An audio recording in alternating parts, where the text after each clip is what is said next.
part of a lecture on art history. First, you have some time to look at questions 1 to 10.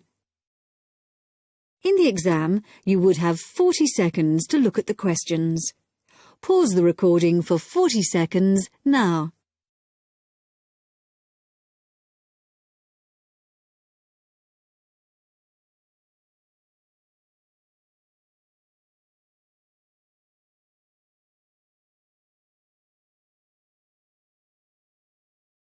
Now listen carefully and answer questions 1 to 10.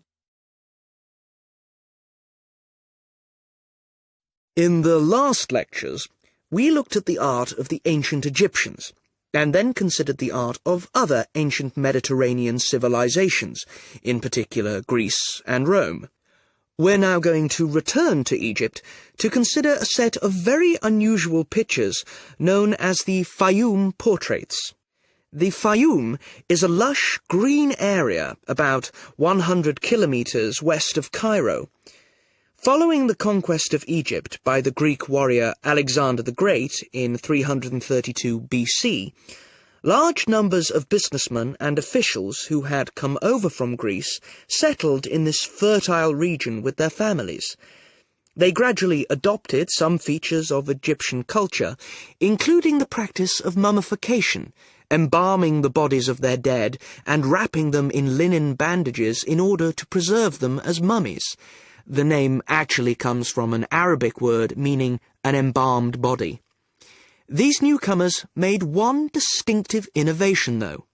After binding the mummy, they laid over the face a picture representing the person inside. The portraits look like oil on canvas, but they were actually produced using a technique called encaustic, where the artist applies pigmented wax to a wooden board with a small spatula. The Egyptologist William Petrie, who discovered many of these mummies with their accompanying portraits at the end of the 19th century, was convinced that they were actually done in the lifetime of the subject, rather than being painted after the person's death, as had been the case with older Egyptian paintings. He felt they were very different from the traditional stylized images that had been used on Egyptian mummy casings in previous centuries, and was convinced that they were actually portraits giving a realistic depiction of the person.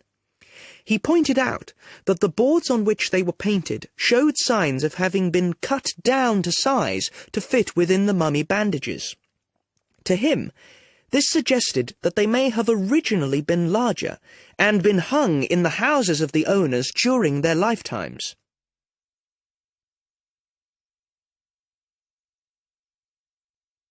But more than a century after they came to light, nobody knew how far they were really depictions of real people, as against idealized portraits.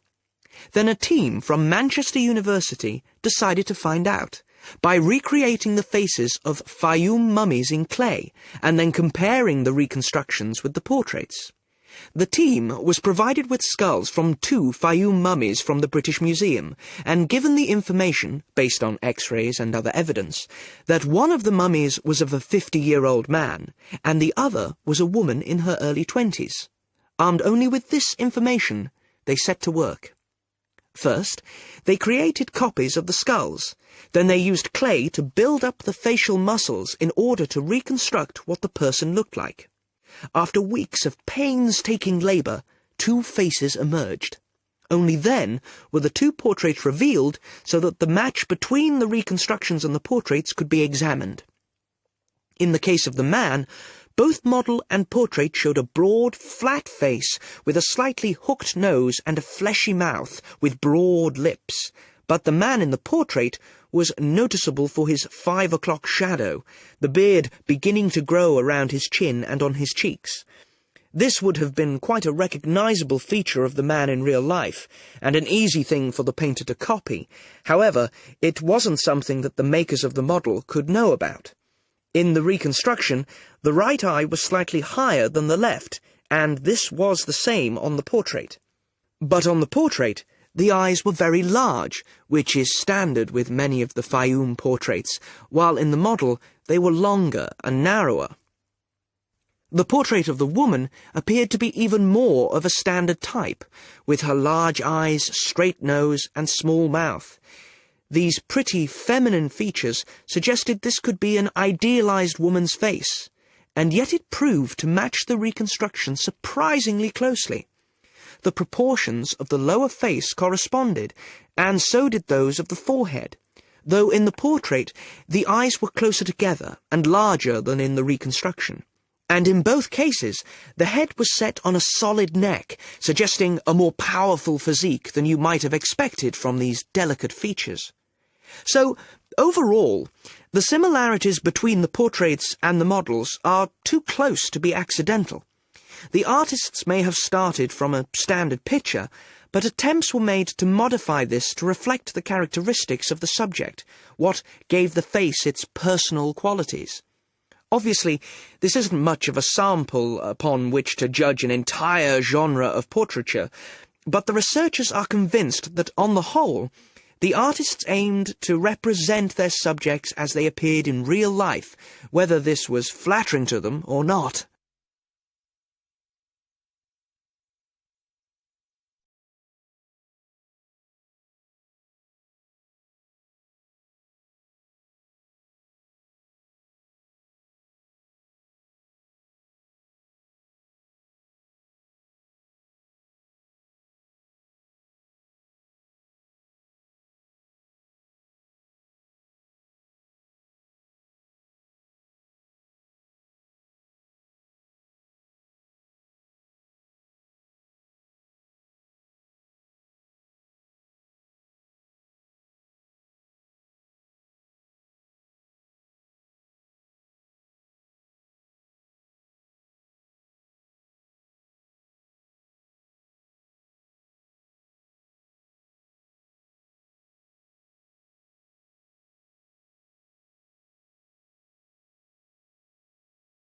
The end of section 1.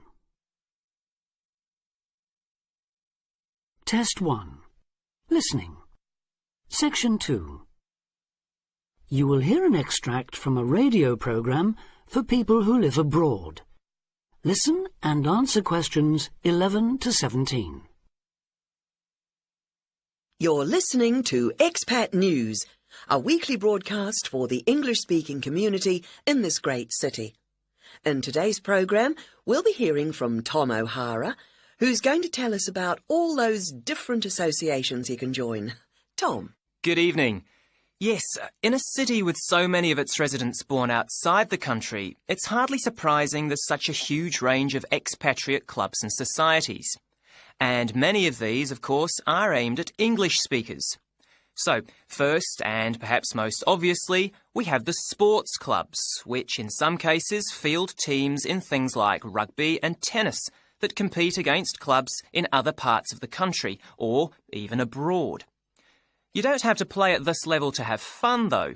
They can be just a great way to do some exercise, and of course to get to know other people, especially if you're new in town. The same can be said of the many hobby and interest clubs that have sprung up here.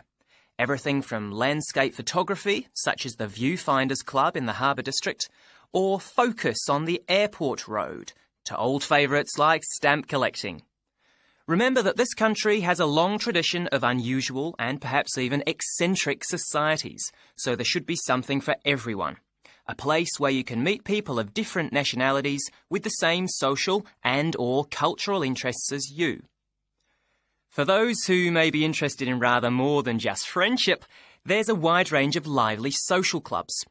Several singles associations organise dancing of various kinds, while for people in a real hurry, there's speed dating, in which everyone talks to everyone else for just 5 minutes. Then, at the end, they decide which of them they would like to meet again by ticking their names on a list. In complete contrast to these are the many religious associations, reflecting the diversity of faith groups present in this multicultural city. Many of them, of course, have their own places of worship. Perhaps also of interest to those who've come here from other parts of the world are the international and cultural societies. These often provide a meeting place for people from a specific country, China, for instance, and particular ethnic groups, such as Afro-Caribbeans. As in other major cities, we have here local branches of many charities with names familiar around the world. Meetings of human rights organisations like Amnesty International are held regularly in English, as are those of environmental groups such as Greenpeace. All funds raised, by the way, go to the same kinds of good cause as they do in other countries you may have lived in. Inevitably, perhaps, there are also the political clubs, often connected with a particular party and, indeed, a particular country. So we have, for example, a local association of Republicans linked to and campaigning for that party in the US, and Liberal Democrats here doing the same for their party in Britain. Finally, on a lighter note, there's plenty to choose from in the performing arts. Whether you enjoy taking part or just watching and listening, you can take your pick from a whole range of groups. To take just a couple of examples, there's light opera at the Memorial Hall in the city centre, or a very lively amateur theatre company in the Park District. In summer, they give open-air performances of Shakespeare plays, free of charge. Test 1. Listening. Section 2. Now answer questions 18 to 20. I should mention at this point that clearly some districts have a higher concentration of English-speaking clubs than others, and that certain parts of town tend to specialise in particular activities. An obvious example would be the number of water sports clubs down near the river. Whatever the number, though, they usually have one thing in common. With the exception of a few associations linked to particular countries and supported by their embassies here, in the vast majority of cases, it is the individual members who fund them, so an entry fee or a subscription will be charged. You may be used to council-subsidised sports centres and the like in your home country, but I'm afraid that's not the case here. Assuming you can afford it then, you can be fairly sure that somewhere out there you'll find a club that caters for your own particular fascination. If it's very important to you and you intend to spend a lot of time on it, it might even determine which district of the city you decide to live in. In the unlikely event that you really can't find such a club, the solution is to try to persuade friends and anyone else you meet of the need for one. You could also use the local small ads on the internet to suggest the idea. You'll be amazed at just how many people share even the strangest interest. Then you can start your own. That is the end of Section 2. Test 1.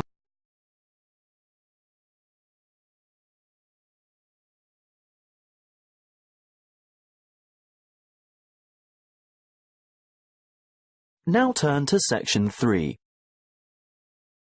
Section 3. You will hear a conversation between two students and their professor, who is asking them to organise a panel discussion for an upcoming conference. First, you have some time to look at questions 21 to 23.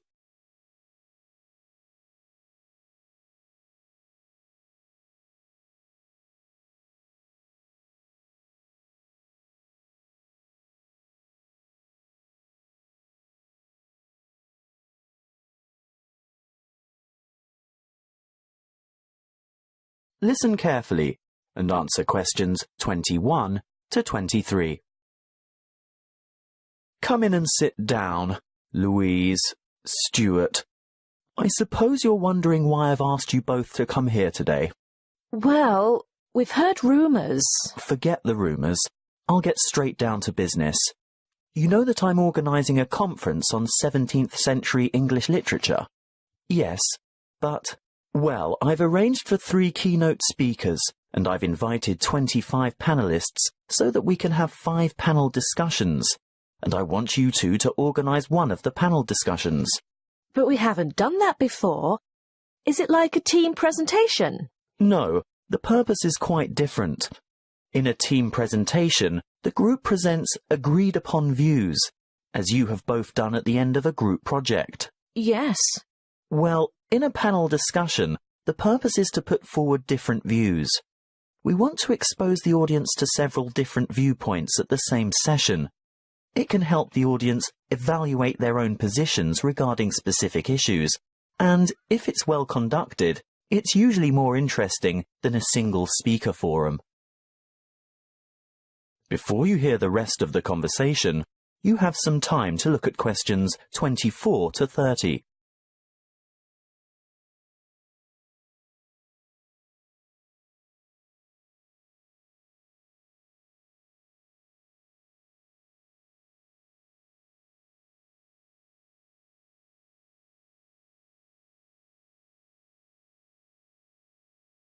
Now listen and answer questions 24 to 30.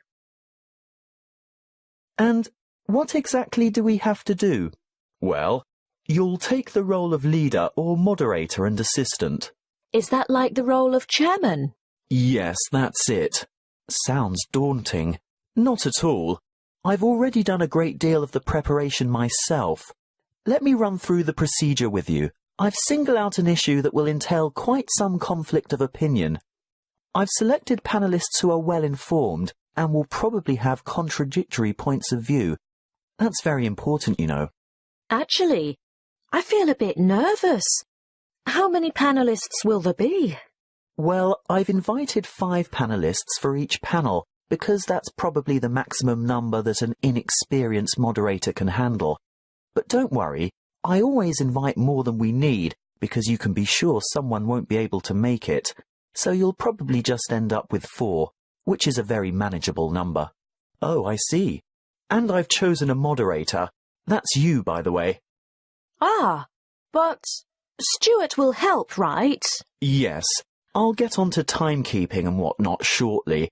That's where an assistant is indispensable. But what procedure do we follow to conduct the panel discussion? Don't worry, I was just about to say, I've also settled on the format. What is it? There are various formats that can be followed, but I've always found this one to be very effective. Yes? Okay. Make some notes on these guidelines as I run through them, and ask me questions about anything you don't understand. We're ready? Firstly, the moderator introduces the topic and the panellists. But we don't know who the panellists are. Don't worry, I've prepared a short biographical introduction for each one of them, and I'll give you that information tomorrow. Oh, good. Next, the panellists are given a set amount of time to present their views on the topic. I'd say about 2 minutes each should be sufficient. Now, this is where Stuart's timekeeping is going to be important.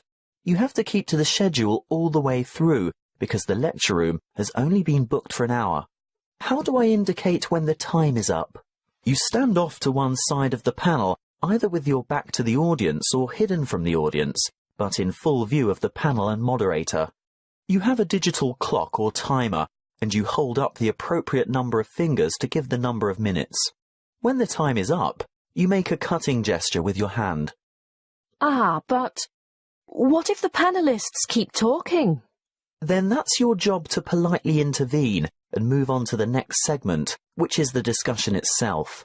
Panellists discuss, ask questions, and react to the opinions of other panel members. This, of course, is their primary function and should occupy about 60% of the allotted time. Stuart will watch the time, right? Yes, because you'll be making brief notes. Why? Well, when the time's up, the moderator shuts down the debate and provides a summary of the discussion. Oh, and then it's over? Well, no. The secondary function of the panel is to answer questions from the audience, and that should take up the remaining 15 to 20 minutes. It's the leader's role to recognise appropriate questions and reject those not related to the subject. During the question period, you must maintain strict control, and this will most likely be the toughest part of the whole job. Oh dear. Stuart will of course help you here by ensuring that as many people as possible have a chance to ask their questions, and that no one member of the audience tries to dominate. With about 5 minutes to go, he'll announce that there's time for only a couple more questions, then announce, last question. And then it's over? Not quite. You still have to acknowledge the involvement of the panellists and invite the audience to thank them with a round of applause. Should I clap too? Yes, you should both take part in the applause. That is the end of section 3. You now have half a minute to check your answers.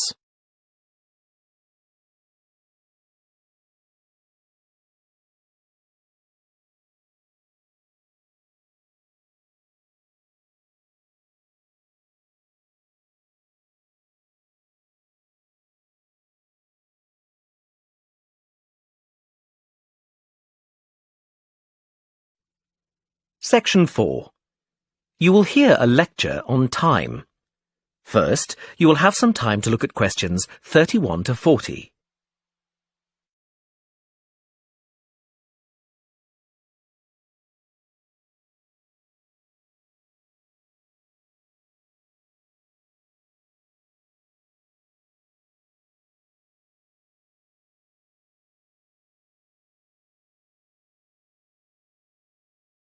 Questions 31 to 40. Now listen carefully and answer questions 31 to 40. The subject of this series of lectures is horology, the science of measuring time, and we'll be looking at a few basic concepts in this lecture. The measurement of time has come a long way since ancient times. It began with such devices as the sundial, where the position of the sun's shadow marked the hour. Daylight was divided into 12 temporary hours. These temporary hours were longer in the summer and shorter in the winter, simply because the amount of daylight changes with the seasons. The earliest sundial we know comes from Egypt. It was made of stone and is thought to date from 1500 BC. Sundials were used throughout the classical world and, with time, evolved into more elaborate devices that could take into account seasonal changes and geographical positioning and reflect the hours accurately, no matter what the time of year. This was quite an achievement in technology. Today, sundials can be seen as decorative pieces in many gardens. In the 11th century, the Chinese invented the first mechanical clocks. They were large and expensive and certainly not intended for individuals. However, this is the type of clock we are familiar with today. There have been many developments in clocks and watches since then, and they have been greatly improved. But if your clock or watch makes a ticking sound, then it could well be based on the mechanical movements the Chinese developed 1,000 years ago. However, timekeeping has moved on from the mechanical clock. Time has become so important that there is a series of atomic clocks around the world which measure international atomic time. Even though many countries have their own calendars, globalization has made it essential that we measure time uniformly. That we know, for example, that when it's 6 a.m. in the United Kingdom, it's 2 p.m. in Beijing. This standard was set in 1958. Now these atomic clocks are situated in over 70 laboratories all over the world. There is so much to cover about the development of time measurement that I would like to refer you to the reading list. The core text is The Development of Time, Theory and Practice, but there are many other useful texts. A good grounding in the subject is given in Understanding Time by J.R. Beale. Although some sections lack detailed analyses, it does offer a good foundation. Also, Time, Concepts and Conventions is quite a useful read. You might think from the title that it's about the philosophy of time, but this isn't the case. Rather, it gives a good description of how different countries have different approaches to time in terms of calendars and days. Lastly, The Story of Time by David Harris analyzes time in great detail, and I would recommend this book if you are aiming to specialize in horology. Now, we're going to continue with an in-depth look at lunar and solar cycles. That is the end of the listening test. You now have half a minute to check your answers.